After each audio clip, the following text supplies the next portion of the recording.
Nos encontramos ya en el bloque de entrevistas acompañados del doctor José Luis Exeni Rodríguez, él es vocal del Tribunal Supremo Electoral de Bolivia. ¿Cómo está? Muchas gracias por venir. Bienvenido también al set del Jurado Nacional de Elecciones. Gracias, Carla. Me da mucho gusto estar en este programa y por supuesto también muy contento con esta visita al Jurado Nacional de Elecciones. Igual que nosotros, sabemos que el día de ayer ya ha podido recorrer algunas de las direcciones del Jurado Nacional de Elecciones. Hoy le toca la parte educativa y qué bueno que haya podido darse un tiempo en esta visita para que converse con nosotros y poder informarle a los electores cómo es el sistema electoral en su país y un poco comparar las cosas que se pueden llevar de acá y las que nosotros podemos traer hacia nosotros.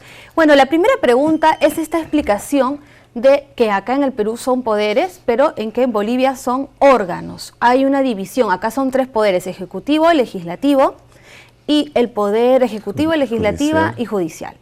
En el caso de ustedes son cuatro.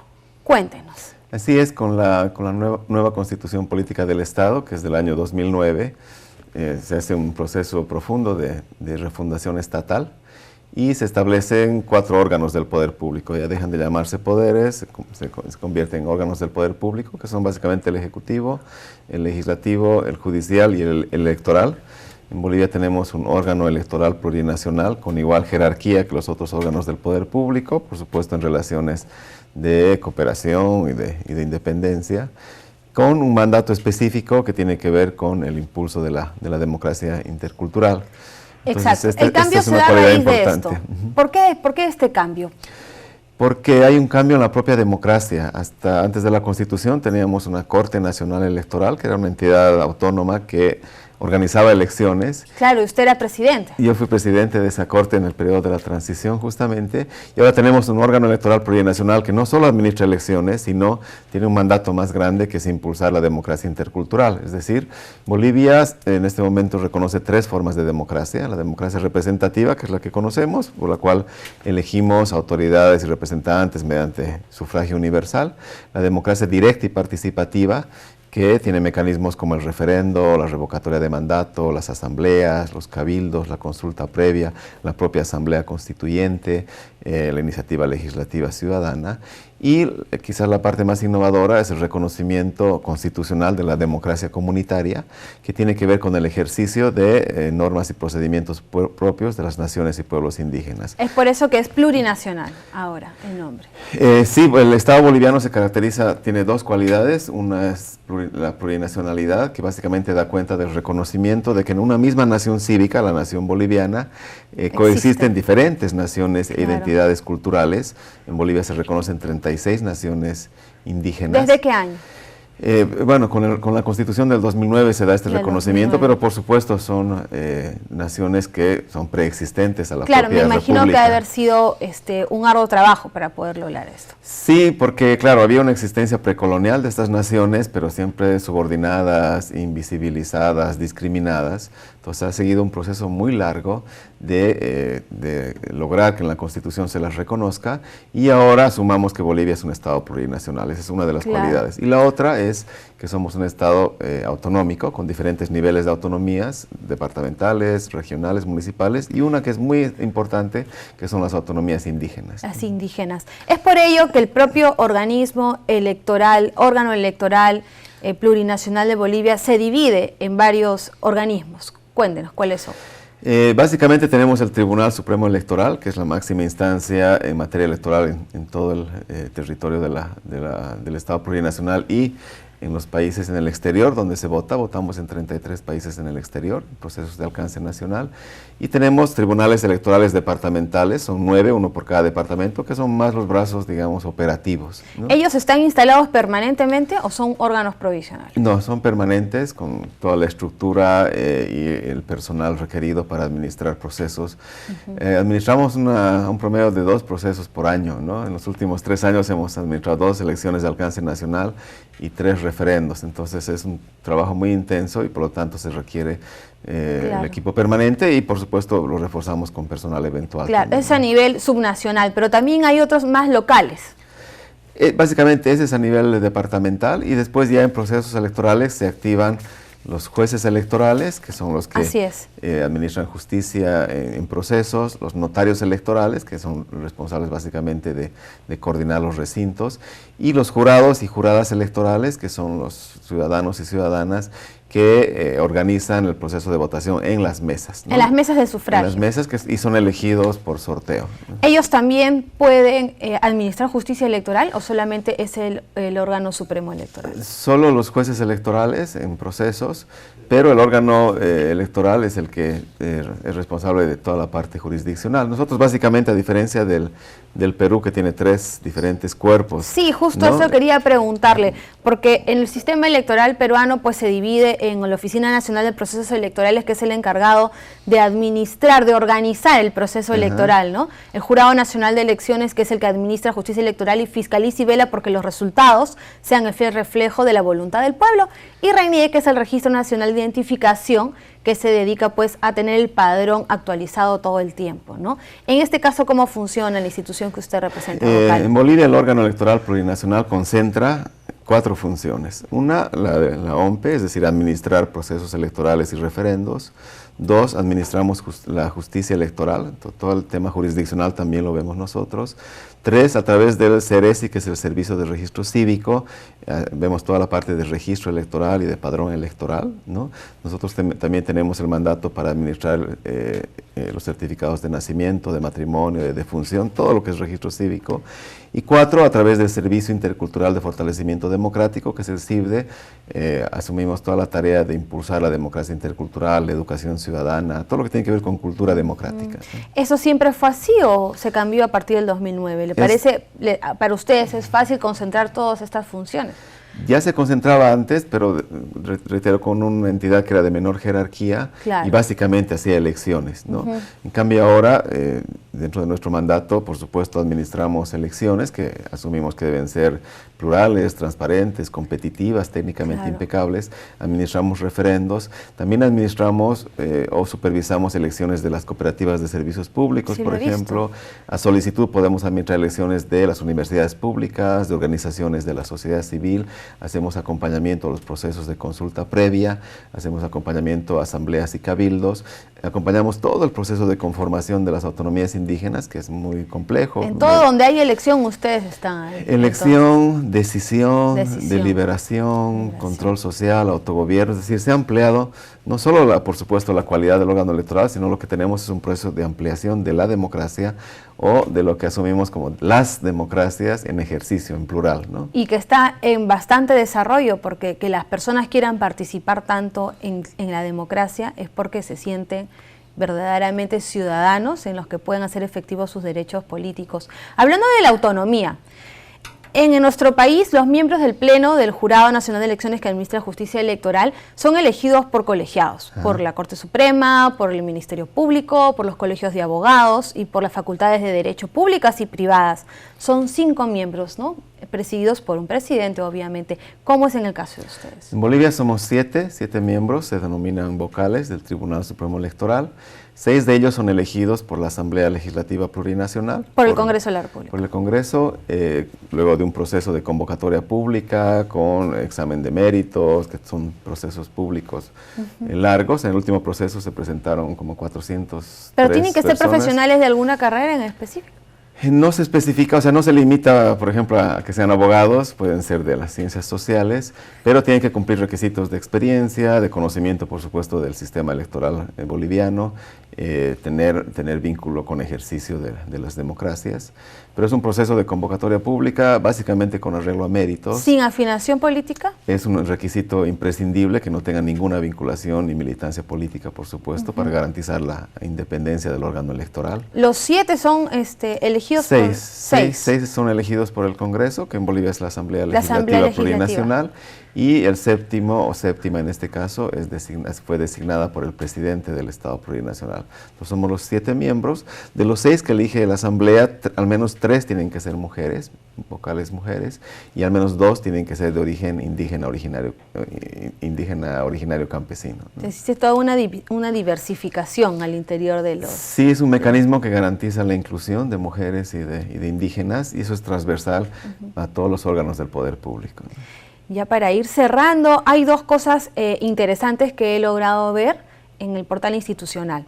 Lo primero es que en nuestro país en este momento también se viene pidiendo el reconocimiento de las personas de la comunidad LGTBI, ¿no? Transexuales, lesbianas, gays, la identidad de género, por decirlo así. En Bolivia esto ya es una realidad. He visto que se está haciendo el cambio ya en el Documento Nacional de Identidad. ¿Es un trámite regular? ¿Hay que cumplir algún requisito? ¿Cómo es esto? Primero han habido 3 momentos. El primero es el momento de la Constitución del 2009, que reconoce que no puede haber discriminación por identidad de género, ese es el principio. Luego, el año pasado se aprobó, luego de un largo recorrido, la Ley de Identidad de Género, que garantiza el reconocimiento y el ejercicio de los derechos de la comunidad transexual y transgénero, que es una de tradicionalmente más discriminadas. Así es. A 3 cosas: el derecho a cambiar su sexo, a su identidad, su imagen, y por supuesto su nombre propio. Su nombre también. Luego de esa ley nos dan el mandato para reglamentar el procedimiento, y ahora tenemos un procedimiento que es muy simple, es un trámite administrativo que dura no más de 15 días. Las personas que quieren hacer el cambio de identidad de género, que tienen que ser mayores de edad, por supuesto, y estar solteras o divorciadas, presentan algunos requisitos: una carta de solicitud, tienen que presentar un certificado de nacimiento, un examen técnico psicológico, certificado sobre sus datos personales, sobre su descendencia, sobre su estado civil, y un certificado de antecedentes penales, y en 15 días tienen el trámite resuelto. Nosotros tomamos, por supuesto, todos los datos biométricos, es un registro biométrico, la fotografía nueva, vigente, y con ese cambio notificamos a identidad, a todas como 15 entidades, el sistema financiero, la Contraloría, y por supuesto a partir de eso inmediatamente ya pueden tramitar su documento de identidad con la nueva identidad. ¿Esto fue logrado en la Asamblea? Sí, bueno, primero lo primero fue la Constitución en la Asamblea Constituyente, luego la Ley de Identidad de Género, que se aprobó casi por consenso del oficialismo y de la oposición, y ya nosotros nos encargamos del trámite más administrativo a la fecha, porque esto entró en vigencia el 1 de agosto. Ya tenemos 68 casos. 68 ya. ¿Cuánta es la comunidad? ¿Se tiene estimado? Porque nosotros no tenemos un censo, por ejemplo. No tenemos un censo completo, pero bueno, ya 68 personas han cambiado su identidad de género, y es un ejercicio de derechos que cambia vidas, ¿no? Los testimonios que se han presentado. Los incluyen en la sociedad nuevamente para que tengan derecho a la salud, al trabajo, a la educación y a la igualdad de sus derechos. Exactamente, porque mientras tanto son discriminados, ¿no? Entonces esto es un paso importante en el reconocimiento de derechos. Bastantes ejemplos para seguir en nuestro sistema electoral. Cada cultura es distinta, pero los países hermanos tienen muchas coincidencias. En el ámbito educativo, ¿qué es lo que lo ha traído hasta acá, hasta nuestro país? Cuéntenos, ¿qué es lo que ha podido recoger? Bueno, va a iniciar, ya estuvo en el Museo Electoral, ha podido conocer un poco sobre la historia democrática de nuestro país. Sí, me dio mucho gusto estar en el Museo Electoral y de la Democracia. Es un ejemplo innovador, precursor en la región, a partir del museo que se instaló aquí hace 11 años, diferentes lugares de América Latina ya tienen sus museos. Sí, así es. Y por supuesto yo me voy con el deseo y el mandato de ya lo veremos, de impulsar un museo equivalente de las democracias, será en el caso de Bolivia, no solo como un espacio para recuperar la memoria y la historia, sino como una opción para generar cultura democrática, para mostrar sobre todo a los más jóvenes que han habido diferentes periodos de democratización, que antes habían dictaduras, y que es un proceso incremental. No hablamos de la democracia como algo estático, que está ahí de una vez y para siempre, sino hablamos de democratización como un proceso de construcción, de disputa permanente, y creo que eso es importante mostrarlo, retratarlo, y me llamaba la atención que hacían ferias interactivas y que salían, no solo esperaban que la gente venga, sino también salían a los colegios, a la comunidad. Entonces es un tema muy importante. El segundo tema es toda la labor de fiscalización que hacen respecto a la propaganda electoral y las encuestas electorales, que es un tema muy complejo, muy sensible, ¿no? Así es, bastante. Y bueno, nosotros también estamos avanzando en una regulación que nos permita garantizar condiciones de igualdad en el acceso a los medios, transparencia en la propia campaña, que no haya guerra sucia en la propaganda. Y lo que voy a hacer hoy es ver todo lo que tienen ustedes en buenas prácticas en temas de educación cívica. Yo soy responsable de este Servicio Intercultural de Fortalecimiento Democrático y bueno, nosotros impulsamos todo lo que es democracia intercultural en el sistema educativo formal, pero también en la sociedad civil, en las comunidades, alentando no solo lo que es la política institucional, sino también la política en las calles, ¿no? Claro, porque en realidad ser un país, en nuestro caso, tan diverso, ¿no? Cultural y también en la parte del clima, de la geografía, es bastante arduo el trabajo que realiza el órgano electoral para poder llegar a estos lugares y hacer la fiscalización, ¿no? Y también la educación, que en realidad pues es deber del Estado hacerlo, ¿no? No solamente de los organismos electorales, sino también del sector educativo del gobierno que esté a cargo en este momento. Y eso es lo que hace que el trabajo sea un poco más difícil, pero ahí está el jurado siempre tratando de implementar nuevas cosas. Tenemos el voto informado, tenemos los valores cívicos democráticos en los más pequeños del hogar y cada vez implementando más cosas que esperemos que se las puedan llevar de experiencia, qué es lo que, y los que nos puedan traer también y lo que se estén llevando, ¿no? Hasta este momento, ¿qué es lo que le ha parecido más interesante? Como le digo, bueno, ayer primero me dio mucho gusto reunirme con el presidente y con los miembros del Pleno del Jurado. Estuvo con el nuevo presidente, señor Víctor Ticola. Reafirmamos, por supuesto, los lazos de cooperación interinstitucional, de buenas prácticas. Tenemos un convenio que se firmó en el 2013, tenemos la perspectiva de reafirmarlo para un nuevo periodo. Luego me llamó mucho la atención este museo, como le comentaba, museo, claro. Toda la labor de fiscalización. Y en términos de educación cívica, me atrae mucho esta idea de vincular democracia con gobernabilidad, ¿no? Creo que es un tema de reflexión importante y toda la experiencia que tienen en términos de educación cívica en diferentes niveles, ¿no? En Bolivia estamos innovando en el tema de capacitación y educación en idiomas originarios, por supuesto que lo hacemos no solo en castellano, sino en aymara, quechua, guaraní, dependiendo del lugar. No solo los materiales de comunicación, sino los propios capacitadores son también originarios del lugar. Y en el último referéndum de hace poquito, el 20 de noviembre, innovamos con papeletas que son bilingües, ¿no? Es la primera vez que tenemos una papeleta, en este caso de una consulta, que va en castellano y va en el ¿Como idioma. la cédula de sufragio se refiere? No, la boleta con la cual se vota. Y la pregunta iba para un referendo, iba en castellano, fue en guaraní, en uruchipaya y en quechua, ¿no? Diferentes idiomas. Bueno, aquí también se está replicando, se trata de difundir los materiales educativos en varios idiomas a estos 55 pueblos y comunidades indígenas que tenemos en nuestro país. Y todavía tenemos bastantes hay grupos de trabajo sobre los afrodescendientes o los afroperuanos, las comunidades indígenas, la comunidad LGTBI, tenemos el programa de voluntariado, muchísimo más que usted va a poder conocer ya de la mano de la Directora Nacional de Educación más adelante. Muchísimas gracias por haber venido el día de hoy. Y esperemos que tenga una buena estadía y que se lleve buenas experiencias y las que nosotros también recogemos. Eso es, me dio mucho gusto y espero seguir en contacto. Muchísimas gracias. Nos damos una pausa, venimos con más en JN Noticias.